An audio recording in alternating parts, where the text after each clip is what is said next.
Bonjour fidèles téléspectateurs, aujourd'hui chance Rolanda émission sur la bien, la chaîne Kamoko Congo de la télévision, aux en Katia Allemagne, émission sur la bien, premier numéro de Zolagino artiste et musicien Jésus de Nuance Ferregola et tour au deuxième numéro de Zolagino jeune talent artiste et musicien hors la musique rap, à rappeur, de Zobeta Mosolonaye comment à la choix au salaire la musique et rap par rapport à la musique urbaine. Artiste bonjour. Bonjour Jacques. Santé ça va? Oui, santé normale, très bien. Bah joyeux Noël. Ouais, bah joyeux Noël na Batutu. Parce que Noël est concerné Moutignon Sordon na Batutu, bah joyeux Noël. Jeune talent, artiste et musicien, rappeur. Ni n'est-il pas la musique à rap? Et l'autre c'est ça la musique rap, il y a bah raison c'est belé mais parmi bah raison dans rôle baké. Parce que le rap est ça musique moins intellectuelle. C'est ça. Première raison d'abord poussant on a ça la musique on a parce que c'est il y a musique facilité. C'est ça. Réponse naïe, rap, la musique facilité et la musique il y a intellectuel. C'est que bah wera bah ferré, bah ça musique bah ça niveau na bango et assez. Ah on a eu mtolobi ango parce que na répondre par rapport il y a histoire il y a rap comment rap est 8 jours. C'est pour ça na répondre na question posée nga wana. Pona ba wera pona bango ba défendre la musique na bango na ndenge na bango. La différence entre musique urbaine na bino bossa la rap. Musique urbaine na biso to ça la rap. Surtout ça la rap nini. Parce que aux questions na ça rap parce que surtout total bien ba wera ba ça va gérer ba musique moko OK non et ça donc congolais nyoso azo se retrouver mais bino rap et ça ba musique moko boye il faut au rapper ba maloba msusu vraiment net ba maman moko boye ba fin fond a royoka yango te. Parce que ba gérer musique bino bossala na ya ba wera différence nango ezani. Non, kolobate qui va même sous boyo kate mais différence na rôle par rapport à musique et plutôt salaka na ba vie sous ba salaka et ça que rap et ça musique mon corps vraiment particulièrement et bizarre d'abord jeunesse. Ouais. Façon ba style na ngoza musique moro jeune, puis ça musique moro international parce que ceux qui totali ba musique to comparer rap detina ndombo lubena rumba, c'est quelque chose de différent. Rap à la frontière partout rap eza tina Chine rap eza ba rap ba ebi rap c'est un peu ça vision yo au pensera au rap neti nani internationalement congolais as rappeur oyo yebi ki as grand rappeur international au pense comment neti non koloba ki na ninga na rapper le roi mutumoro c'est très comment c'est pas vrai son a lobby ninga na rapper le roi mutumoro na s'est trompé mais il y a des gens oh ba poussanga na sala musique wana mais nanga moko ninga na rapper le roi rappeur neti mo do yo na idole te yo kwera likolo kwera bien obano sala rap non il y a de vieux oh musique on a ba sala rap comment na roloba et encourage à biso tout dénigrer toujours ne lo wana mais aux avions on a le rôle idole c'est vraiment c'est pas vraiment ça parce que au monde rap et ça musique rap c'est une intelligence. Tant dans le rap, je parle pas de rap autrement considéré Mikolo hein, parce qu'il y a maintenant une différence. Bandi ko s'est trompé ma casse à propos de rap. Rap est musique intellectuelle. Il y a musique où c'est beaucoup de réflexion, beaucoup d'inspiration. Et chaque artiste rappeur qui se respecte a sa façon comme il a ma façon naïe, a sa style naïe. Les Tibakeri James Boss la musique révolutionnaire. Donc et ça style oya linga et ça loko ya défendaka. Et ça plume naïe et ça bon. Donc c'est vraiment comme ça. Et chaque rappeur a sa façon comme il a la musique, a sa façon naïe oyo à représenter ma kambu na mokil. C'est vraiment ça. Merci fidèles téléspectateurs. Tous les gens Dani Uneto, comme on a Dani Uneto, artiste rappeur, donc jeune talent. Et puis ça qui vient que émission solo là bien et aussi la découverte ça n'a pas oh ba bima na ba oh na ba bimate. Dani Uneto azab bientôt na habité studio déjà fini. Un artiste musicien studio est à vie à chaque jour. Son hobby studio Sili c'est une koufi. Donc studio est à vie quotidienne chaque jour tous allons notre travail pour notre c'est le meilleur nabiso et pour notre la qui s'en abattu de quoi nous sommes capables. Mais s'il s'agit de single, il y a une chanson là, vraiment ici, la réalisation, nous sommes remis prêts pour nous savourer la musique, comprendre que penser, et philosophie, Si tu crois, dites Amen avec Dani Neto. Solo la bien makambo balobi toujours mata escalier. Maman la reine la patronne omba balobi que yoni makambo na kati Allemagne. Chaîne et akamoko bo se réabonner massivement na Congo Zebola sur TV. Bon ça la jamais dessus. Jeune tala yona to découvrir na émission Solo la bien. Artiste décembre yango batu ba consommer nini oya yo otaki artiste et rappeur. Oui non tu le bango que tout aussi ça projet mon ya single et je qui biso vraiment tant ce sont parmi les projets oh et c'est un mambo belé là il faut à la claire c'est un mambo belé tout ça là peut aussi ici le nom c'est Espérance de vie et où tu aussi là je pense que vraiment avant de fêter Noël et ça déjà disponible c'est vraiment ça avant Noël et ça disponible artiste et rappeur jeune talent Dani Neto. Lelo, ceux qui essayent production dans l'Académie de Beaux-Arts, sélectionner par rappeur, c'est le parmi les rappeurs qui sont sélectionnés, y compris Dani Neto à Pour votre information, tu as aussi fêté l'Académie de Beaux-Arts. Là, je salue tous mes professeurs et tous les étudiants de la communication visuelle. Tu as aussi fêté 75 ans en Académie de Beaux-Arts et j'étais parmi les rappeurs sélectionnés pour bosser. Voilà, fidèles téléspectateurs, Dani Neto Aza na plateau et cela bien à s'exprimer kakanenge ezalaka Congo Zebola sur TV, bo se réabonner massivement et bo consommer ba émission na bino bana tout ya Bundes na kati Allemagne wana bana tout ya France bana tout ya dans bana tout ya Belgique et na kati États-Unis no mona film wa kitoko boy. Cela veut dire ba le bioni makambo pesa eloko oza eloko artiste Toro comme moi extrait autant que rappeur pour bino bozana bino sans frontières yimo o lobi musique na bino za international oko ko rapper ba sentir que no Dani Neto mutu azo rapper émission lelo na plateau Solo la bien mais vie nangeza ne musique et ça no ko rapper vie nangeza ngono donc na toujours prêt pour non ataso na sa ponyo bisinga rappeler biso nous a toujours prêt parce que plume nanga yezora 1+ na jeunesse ya lelo 1+ na batu nyonso o ba encourager ba je vais espérer ba que musique c'est vraiment ça et on se peut la même na pesa moi extrait ya dernier enregistrement single au toto ça l'espérance de vie. Salut là peuple congolais au bazali banda na ba obaza awa Afrique du Sud ba Hollande grande c'est propre Yolande place ozali na kata Jubek ba biki yoni makambo et ça j'oublie feza na kati États-Unis d'Amérique petit nango na système DVR système escalier bientôt son zamba sungi ce peut chance sourire on ensemble tozalana répète boulot no ngona répète maman il faut répéter puisque le mon cette musique là il faut film auto simbaral papa oza libre ma Espérance de la vie éternelle. Vraiment, c'est un moment où je suis temps pour nous commencer. C'est une chanson pour tout le monde. Je crois qu'après la pluie vient le bon temps. Chaque chose a son temps.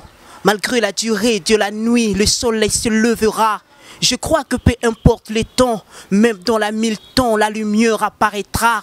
Je crois en Dieu, le maître des temps. Je suis patient à l'attente jusqu'à ce que sa gloire descendra. Je crois que c'est encore possible. La grâce est disponible, même dans les moments pénibles. Ma fille sera semblable en un arbre planté près d'un courant d'eau qui donne le fruit à sa saison. Je crois que l'Éternel est mon berger. Dans ses bras, je suis hors danger. Nul sans effet vos projets. Même quand je marche dans l'ombre vallée de la mort, personne ne saura me faire du tort. Je crois ce que tu ne vois pas, ce que tu ne comprends pas, car tout arrivant, car on y croit, l'espérance de vie existe toujours. On garde l'espoir. Merci fidèles téléspectateurs, Dani Neto, donc jeune talent, rappeur congolais. Dani Neto, pourquoi les rappeurs congolais en Congo bozala na valeur té et ceux qui boké libanda beaucoup marana on air moko boné habite Youssoufa mutu aini sarabino pour beaucoup mané beaucoup marana parce que ozo sala boulot moko bien au Congo mais oza négligé tika na benga on négligé parce que ozo rapper na yo mais qui est derrière toi pourquoi ceux qui peut bino les lots chance souris OK li banda comme ça la musique internationale ou ibanyo cartonné mbamo bon et local bosso toye baké na Congo tozalaka vraiment na esprit à soutenir ba jeune talent. Ouais. Tout ça en esprit ou en athée. Moutoua visaka mingi ke. Atia mbongo non jende tolobara. Ou bien à organiser bilo quand viara mingi batudia bayebani. Ouais, c'est ça, et ça problème tout ça dans mingi en Afrique, particulièrement surtout au Congo. Au monde en moutoua lukate ayebani ni za katia jeune. Or qui n'a pas pays étranger, bah France, ouais, bah France, bah Algérie, bah Marseille. Au monde il y a des gens oh bah on n'y a pas yeba jeunesse ya lelo ni ne koki comporter les biso. Bah tout bah après bah prêter attention bah yoka. Je peux croire qu'il y a sali plus de 5 ans na salle en musique rap. Na 5 ans on a ils a na bandeli année oyo. Une fois j'étais à la répétition, mon père a dit na tira attention na ramambolo ba na musique non c'est bien. Mais durant tous ces 5 ans là tira attention. Alors je me suis posé la question, si mon père oya botingai musique on a salara, c'est après 5 ans qu'on découvre que c'est de la bonne musique. À combien plus forte raison bateau ba ignorer là. Ouais, c'est ça le problème. Et les gens qui Youssoufa a comment Youssoufa a banda pe rap MCPK na ba RDC a yo kana répéter mais depuis Abimal Banamboka comment Youssoufa wa comme lelo. Non, le vieux Youss, mes respects, lui c'est un grand. Même à Anakin, il y avait bon, si en pleurs à Zalaki na Anakin par rapport à France na minute il y a France et l'équipe. Mais Nakin a déjà considéré. En ce moment, si on peut parler de rappeurs, ok, baza respecter Nakin. Il y a des rappeurs, au moment que tout le monde non, ce type ici, c'est vraiment un artiste. Et on le respecte, bon respecter Arnaï. Si on peut ça. Voilà, fidèles téléspectateurs, émission sur la bien, et ça émission a bien nous consommer trop dans le Congo, c'est pour la télévision. En tout cas, ils ont chaîne gaga moko na kati Allemagne, ils ont géré et pas numéro maman la reine la patronne omba. Artiste, toujours au pied en pied levé, toujours en plein boulot. Émission tout ce pelé n'engé au répondre à ma question et à émission sur la bien. Fin de l'année en haut, bilan nayo il y a janvier 2018. Décembre 2018, il y a et aussi là, bilan na yo taki artiste au sali nini et au gagné nini. Qu'au gagné, on a gagné beaucoup de choses. On a gagné beaucoup de choses. Bah fenêtre fongami ba horizon, il y a de la musique qu'on a gagné. On a gagné surtout la confiance. Parce qu'en ce moment ici, rap na Congo, tout ça on a glitz. Glitz na biso ezali ke tous a place na société. Et avec le temps, pena ba combat toujours mené chaque jour. Vraiment, tout comme on a place dans Congo. C'est déjà une très bonne chose. C'est vraiment une très bonne chose si aujourd'hui nos parents, nos vieux, même des enfants, vont reconnaître que style rap est Zalara. Voilà. Merci fidèles téléspectateurs. Émission sur la bien. Et ça déjà presque en souka. Bah dédicace moi deux personnes pour soutenir yo et qui est derrière toi. Nani sponsor, nos partenaires na yo, producteur na yo ne logo sali single non. Donc bah tu as dédié au peste bon merci bah c'est belé mais j'en profite surtout pour na single oh bah accompagner un projet. Ils sont tellement beaucoup là na pesi bah dédicace na mon réalisateur et seigneur Cheto Malema na pesi mbote na mon ingénieur de son Disque Boy son assistant Glody Sikou. Na pesi surtout mes respects dans notre grand. Lui il est toujours là pour nous conseiller, pour nous orienter, surtout vers la vérité. Parce que musique, comment on peut être sans sa vérité? Si la musique existe, c'est parce que nous voulons la vérité. Là, je le salue, mon manager précieux Mouyoko, le grand réalisateur aussi. Voilà. Merci fidèles téléspectateurs. Émission sur la bien comme Nasuka. Émission tout côté là qui artiste Nalimete 10e rue. Côté bah combattant ya bazalaka mingi côté ya Kondo Tshisekedi wa Mulumba ton a 10e rue Nalimete bana tout au ba kati ya Bundes webige nous avons Nalimete 10e rue caméra Congo zebola monsieur Kiteki on toujours là nos artistes musiciens rappeurs on a bien jeune talent Dani Uneto yenda zalaki devant micro ya solo la bien en tout cas pas bonne chose n'a bien tout place Bolanda émission solo la bien et ça la joue a été soba bois qui était numéro ezana plus 243 81 78 74 698 au Bengi surtout comme linga na Facebook Jacques Lingalo toko solo lango kaka ndenge ezalaka système pesa eloko ozwa eloko. Et merci na staff technique mobimba obazaki pe ko soutenir émission Solola bien sur ma caméra la fille on a benga ki fille garçon azana Alpha yene makambo ba le big solution makambo za verrier et ça jouer les grands monteurs et même maboko ba le big maboko bank yene makambo. Merci maman la reine la patronne omba bana tout ya bundes ba le big maman otara yo pesaka eloko oza eloko. Merci artiste eloko ni tikali émission comme nasuka émission comme nasuka rapide na rapide émission comme nasuka Nzomboyo, le thème c'est vanité.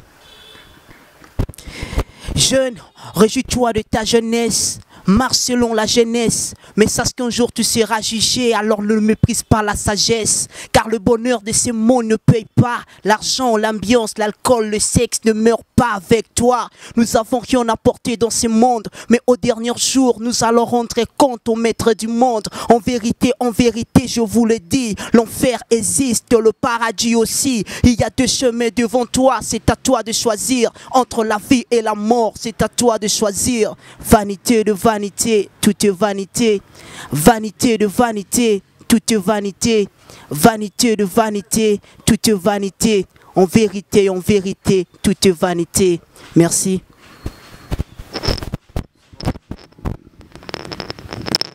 Merci fidèles téléspectateurs, émission et comme na soukani ne s'il la raté. Ba mère vient abino tout peuple congolais oise volé le bande mboka ba lobigé fin 2018. Donc ici il n'en déjà. Na bigé to kota 2019 année makambo. Année à PC loko ozwa et loko. Donc 2019 au matao qui t'a surtout tonginda. On ensemble il y a pas de souci. Malgré bon bêta tu vas film politique mon boulot pour toucher monter par ce tout. Tu bêta maman musique. Mais troisième numéro pour tout côté maman politique qui est politique je voulais na Congo. Là la rola moko a Jésus Kende. Ba kosi biso lelo o to voter lobby to voter to lobby on a Congo. Et mba artiste monsieur Redi Amis lelo gomi lobby on a cible élection pe ermsu et rozala nangote. Merci. Bino tout vos actions sur l'émission Solola bien et comme Nasuka grande sœur caméra woman wasasima caméra à vous la tête.